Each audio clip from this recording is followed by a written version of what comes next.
Hi, it's Brenda. Today is day 8 of my habit. So I'm entering the second week of um, adding more protein to my diet. For a minute there, I forgot what I was going to say. So adding more protein to my diet, which is very exciting. What have I learned? I've learned that I thought beforehand I used to eat quality protein, but I was wrong. So I have to make a conscious effort to put more protein in my diet, which is kind of cool because it makes me more cognizant of what I'm eating, if that makes any sense. So what I'm doing is I'm actually being more aware of the food that I'm eating. And I'm making sure that with each meal, I do eat the protein. Now, there are times when I eat later, I'm like, you know what? At nighttime, I don't eat. So beforehand, I was eating 4 meals a day. Now I'm only eating three because the protein does satiate me. A, and B, when I want to eat something in the evening time, fourth meal, I will admit I get maybe a little lazy or I don't want to eat any more protein because I already ate meat and I already ate fish and yogurt. So, so it's coming along well, though. I will admit. Yesterday was a day reflection. So when you do the habits, right, it's always good for the 2 weeks that you are doing the habit that you are going 110% in, right? That you are focusing on the habit, that you are finding out what works for you and what doesn't. You also find out how can you make things better for you, and you learn about yourself, which is fantastic. I believe self-awareness is key to anything. If you don't know what's going on with yourself, your inner self, if you don't know the thoughts that are going through your head, it's hard to stay on track. So the being uh, uh, doing these goals, these habits have helped me immensely. Now I want to discuss mindset and weight loss, right? How important it is to have the proper mindset when you are on any journey, and that is weight loss or going for a new job, anything you want to accomplish in life. You have to have the mindset for it. And one of the main things that derail people the most, especially when it comes to weight loss, is self-compassion, the lack thereof. Okay, the self-criticism, the inner talk that we tell ourselves the whole time. That is our greatest, greatest um, issue, for lack of a better word, that will derail us from staying on track, from making choices that we know are going to make us happier in the long run, making choices that we know that are going to make us feel healthier, making choices that we know that are going to give us more energy, right? Um, Nobody feels bad eating healthy, mentally, that is. No one does. Okay? No one feels bad if they ate broccoli. No one feels bad if they ate asparagus. Or if they had some salmon for lunch versus a fried whatever. However, we do tend to feel bad if we eat something that we perceive as being bad for us, right? Or something that's going to make us fat. Okay, so self compassion means exactly what it means, exactly, being compassionate to ourselves. It means working with ourselves, not against ourselves. And what I've noticed in my 24 years of being a trainer, and what I've noticed with myself and my clients, is that the stories we hear all the time about fat people, about people who are overweight, is very, very demoralizing, right? It's like people get judged all the time because of the way they get it look, or their bodies, whatever, and it's hard to filter that, right? And a lot of times when I ask a client a question, I always get more or less the same answer. Oh, I don't have any willpower, or I can't do this, or I'm too lazy, or what's wrong with me. Some people say I'm disgusting. And when I listen to the people say that, I realize that that is what people say about them. About That's what society says about fat people, right?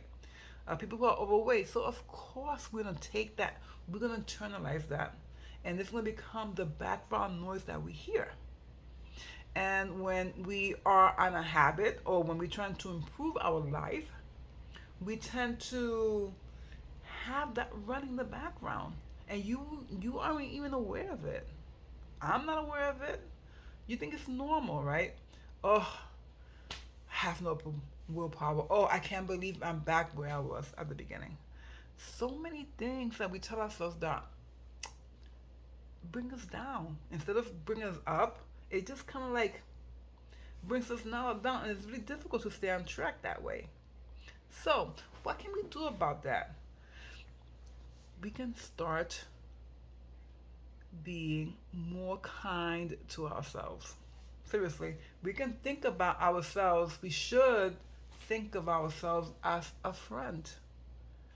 If you hear your friend talk about themselves in a really negative manner, for the most part, you stop them and you said, "No, honey, you're not like that. No, friend, or whatever.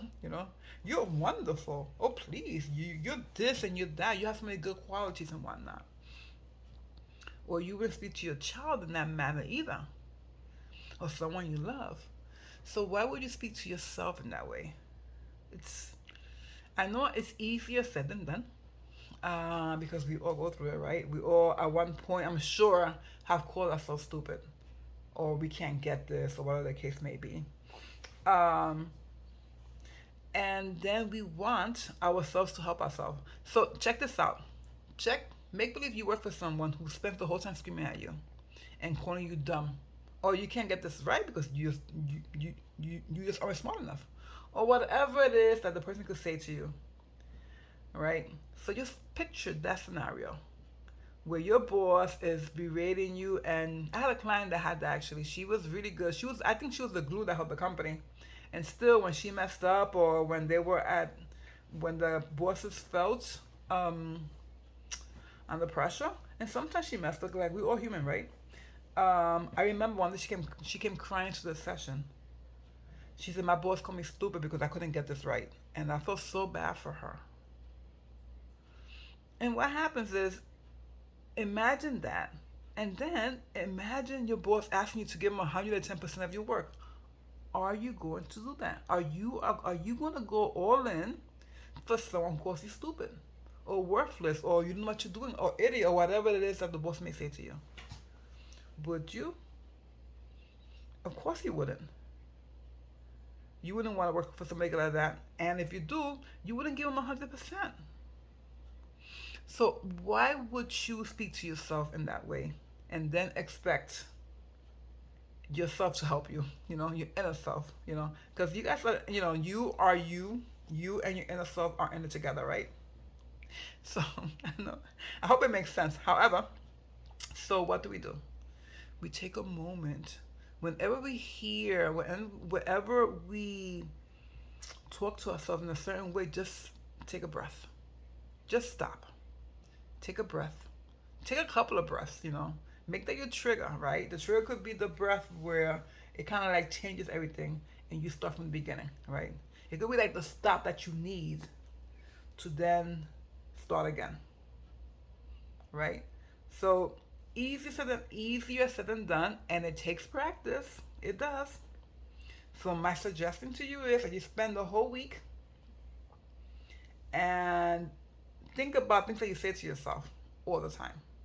You know what happens in your life, right? You know the times of stress, and you know the things that you're gonna say. Just be more aware of them, and then acknowledge them, but don't dwell on them. Okay? So you acknowledge it, and then you reframe the negativity. You can. What I have my clients do is write themselves a letter, or just pros and cons about themselves. Okay, get the cons, just the pros. Make a list of the things you like about yourself, the things you love about yourself, your accomplishments that you've had in the past, and whenever you feel down, read it. Read it. Give yourself that pep talk. Or think of 3 or 4 phrases that you know that are going to redirect your thoughts and your words so that you can then go go and stop, reframe, pause, reflect, and then move on. You do that enough times, you will shut that inner critic down, and it'll be easier for you to stay on track because then you're kind to yourself. And just know, if you mess up, so what? We are human, baby, and no one is perfect. I don't care what your mother told you, okay? It's so funny. I was telling my son when he was younger, "You so perfect," and then one day he looks at me and says, "Mom, you lying to me." I'm like, "What? No," but then he's so smart. I have to say, okay, honey, in my eyes, you're perfect. Right? I'm his mother. He's perfect to me. He's in my eyes, he's the best thing ever. But I have to, it's like in my eyes, you're perfect. But he's so smart. God bless him. Anyways, um, I will see you guys tomorrow with day number 9. Bye.